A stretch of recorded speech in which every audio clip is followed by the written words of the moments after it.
I think when people they look at their dog and they think, my dog needs to be trained, but it doesn't need that much training because I'm only asking for a few commands, or I just don't want it to jump.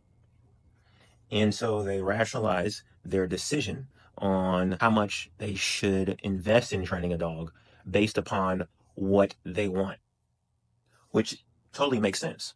But the reality is that the amount of time and energy that it's going to take to train your dog is based upon your dog's temperament. Your goals can set a direction, but if your dog has a soft temperament or your dog doesn't have strengths in the area where you want to achieve or accomplish a goal, they're going to struggle and they're going to take a lot longer. And so, therefore, your friend down the street may have the exact same goal that you do, but for whatever reason, they didn't pay as much for training or they didn't have to do as many lessons. And reason in most cases is because dog strengths aligned with the owner's dog training goals. And that's when you're going to be able to pay the less amount of money to be able to achieve your goal. If your dog's weaknesses are what your goals are, it's going to take a lot longer to train your dog than the average dog. And so whenever we're thinking about this, let's use walking as an example. Let's say your goal is to get your dog to just not pull on the leash, right? And so Johnny down the street gets his dog trained, and they say within about 3 or 4 lessons, dog learn to pull on the leash.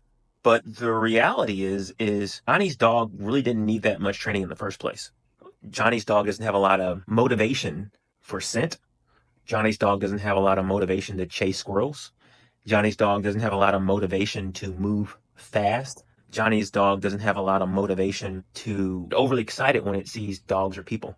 And Johnny's dog really doesn't like to be that far away from its owner in the first place.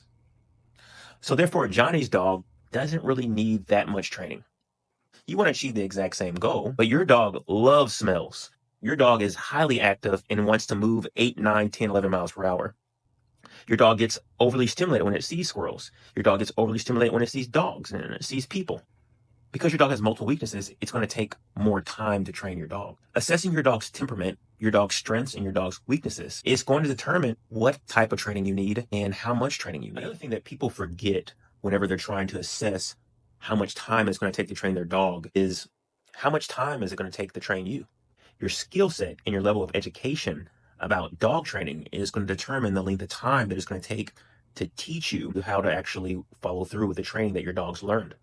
The other thing that you have to keep in mind is the more difficult the dog's behavioral issue is, or the more difficult the temperament is, that's also going to take more time to teach you how to deal with a difficult temperament or a difficult behavioral issue. Your environment. Your environment plays a big part in how long it's going to take to achieve your goal. If you live out in the country where there's nothing going on, that's a fairly easy environment to train your dog.